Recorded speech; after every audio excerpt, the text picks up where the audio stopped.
chuckle in it. I'm a reenactor. And for 36 years in the classroom, I brought history to life. I guess that's why they call it living history. By dressing the part, wearing the garb or wearing armor, and having adults and kids stare at me and wonder what's wrong with that man. And I now have, after 36 years of doing that, a room full of garb at the house, plus there's other things scattered around the house. A bunch of artifacts. You know, some are replicas, some are authentic, that's scattered around the house. So it's basically a man cave that I live in. And what I have decided is I have, with this time on my hands and all that garb, I have a passion for bringing the past to life and a desire to preserve landmarks. And so what I have begun is a very pretentious sounding mission Odyssey, where I will travel to each of the missions in Alta California, the Asistencias, spin-off missions, the estancias, those are ranchos. They're designed to basically grow food for the missions. And presidios, those are the fortifications. They were to protect groups of missions. Well, what I'm doing today, because I messed up and I had too much material, is I'm going back to Mission Santa Bárbara, queen of the missions. And I want to document what's there, because landmarks go away. And I hope you'll stick with me on my journey.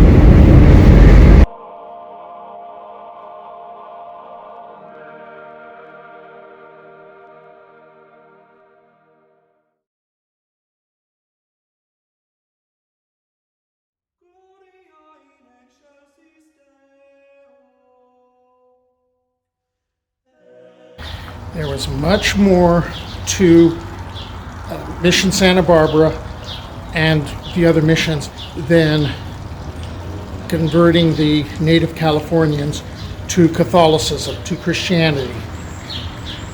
The missions were supposed to be raising food, and that's going to be one of the goals for Mission Santa Bárbara. So we're going to go take a look at, some of the remnants of the food industry and the leather industry. So now we're going to make a left-hand turn out of the Mission parking lot and go towards the mountains. And about 1.5 miles above the Mission, past the Mission Park, where there's a bunch of ruins, we're going to find the remnants of the dam that was built across Mission Creek. And that was built in 1807. But the beginning of this system of waterworks started in 1806, with a reservoir northeast of the Mission being constructed. Now the aqueduct itself is basically made of stone and mortar, and it followed the contours of the canyon walls. And some of the water coursed through the Zanya, the stone-lined creek. Some of it was the aqueduct itself. Right now we're looking at the Zanja. And there's part of the aqueduct. And what's really cool is, if you notice, there's a trench including on top of the walls. Now, where were the pipes and some of the mortar constructed? At the pottery house. Okay, now we're coming to the lower reservoir.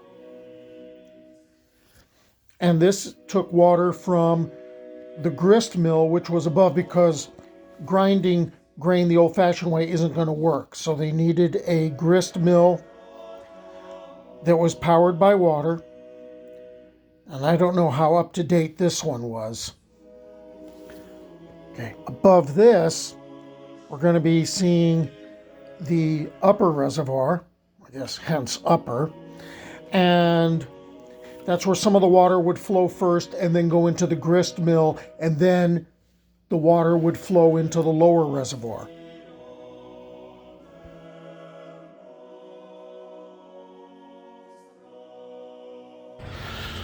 The Stairs of Shame. That's going to be fun. Hopefully it's easier on the way down. One aqueduct continued to carry the water to the orchards and the fields, while another carried it to the mission, its fountains, and the lavanderia, or washing facilities, which stood a little north of the mill reservoir, and that served to clarify the water for domestic purposes. Note the fountainhead. The Chumash made adobe, tile, shoes, and woolen garments, learned the trades of carpenter and mason, became herdsmen and farmers, growing wheat, barley, corn, beans, tending vineyards, and also raising cattle. There were about 10,000 head of cattle and 3,000 sheep at the mission. Near the majordomo's quarters stood the tannery and the tanning vats. So, why the tanning vats at Mission Santa Bárbara? Mission Santa Bárbara was going to be equipped probably like every other mission. Since they were not just growing food, they're raising cattle, they're going to have some of the other industries that are going to go along with this, including the ability to create tallow candles and to make soap. And one of the really valuable commodities were the California dollars or Yankee dollars, and those were the tanned hides of cattle, which were originally just supposed to go to Spain, but that became such a lucrative industry that other countries got involved. And this particular trade is mentioned, and Mission Santa Bárbara is mentioned very specifically in the book 2 years before the mast. It was also profitable enough to encourage smugglers and pirates. I had to do this in front of the jailhouse for Mission Santa Bárbara, which I thought was a mind-blowing experience that a mission would have a jailhouse. But this part's kind of important.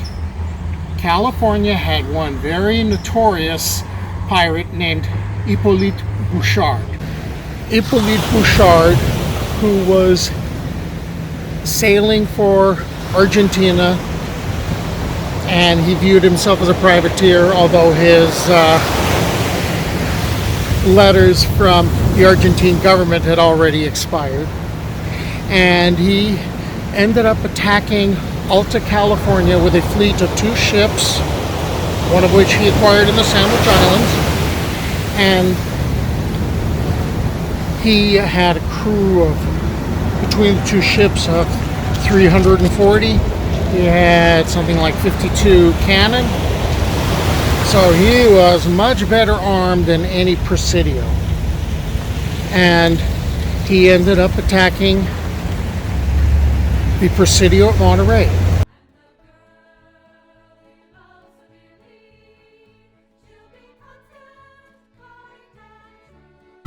The governor of Monterey had already been warned that Bouchard was coming, and he had sent word to the Presidios to prepare themselves. He'd sent word to all the missions, take all the valuable stuff, go hide in the hills, let's not mess with this guy. And when Bouchard showed up, he totally outclassed the Presidio at Monterey, because the Presidio probably had a little over 60 soldados. And Bouchard's got 340 sailors in his crew.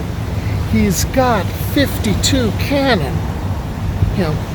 Totally outclassed them. So what ends up happening is Bouchard burns the Presidio to the ground, And I guess his guys are getting a little excited, and he says, no, no, no, no, no, spare the chapel. So they did.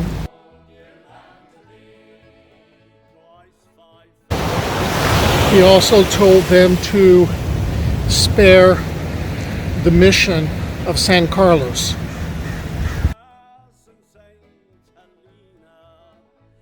Well, now he's looking for some place to raid.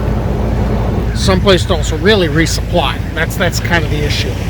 And he's sailing south, and of course there's panic all along the coast, and it's felt that the mission at Santa Bárbara might be a likely target. And then I'm realizing why Santa Bárbara, the mission, was spared.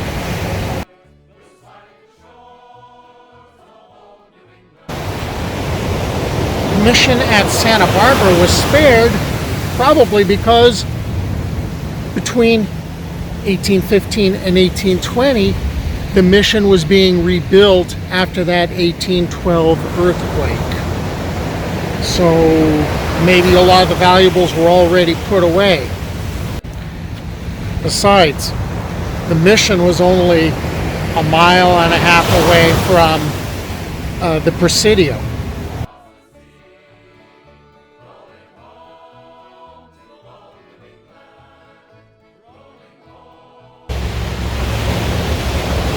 12 years after the founding of the Presidio, or El Presidio Real de Santa Bárbara,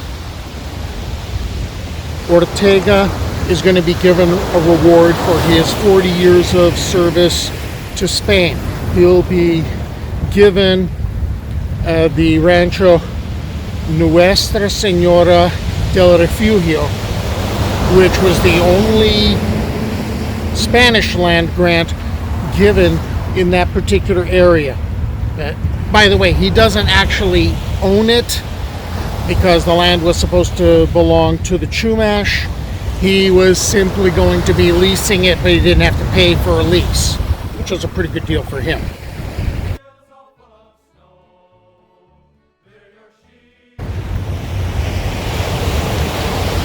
In 1810, Mexico began its struggle for independence from Spain, and that's going to create a lot of problems in Alta California. One of the problems is Spain's not terribly interested in sending supply ships, but the colonies that were established in Alta California, they were not supposed to do business with or any trade with other countries like Britain or the United States. So they're practicing a form of mercantilism. Well, it's all very well and good for Spain. It's not so good for the people in Alta California. So smuggling is going to become a big deal.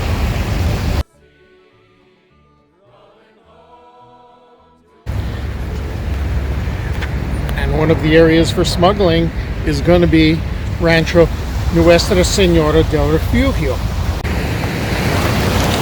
What Bouchard decided to actually do, though, is he had heard about Nuestra Señora del Refugio and how the people there dealt with smuggling. And that seemed like a perfect place to hit, which he did.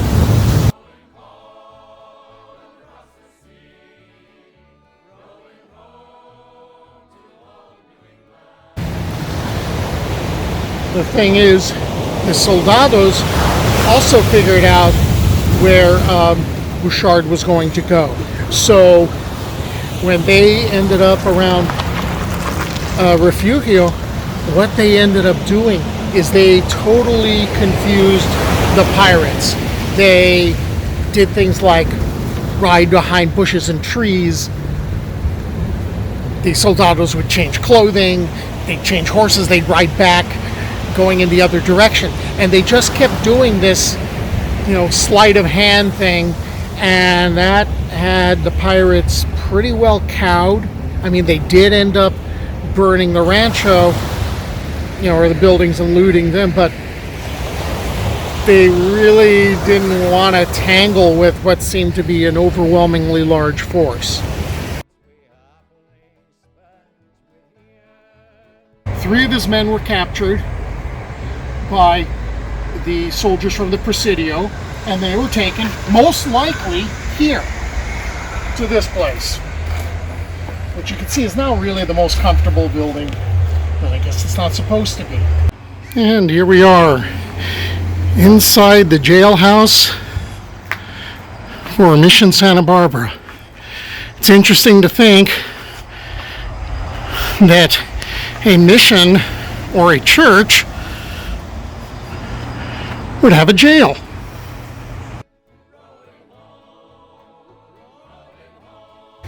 Another pirate, John Joseph Chapman, one story, actually a number of stories say, he basically deserted, disappeared, and he made it to Mission Santa Ynez, where he surrendered, and he was kept a prisoner for the next few years. And Bouchard and Captain De La Guerra ended up negotiating a trade. Bouchard wanted his 3 men back, and they had somebody they were willing to trade that they'd taken from Monterey. Rumors were he joined them willingly, but he's the unwanted child, so he got sent back. He got his 3 men back, and no one seemed to care about Chapman. And he promised, all right, I won't attack anything in Alta California. He lied. He attacked Mission San Juan Capistrano. Well, again, I have too much stuff and not enough room in this particular video, so I guess I'm coming back. So I hope you'll stick with me.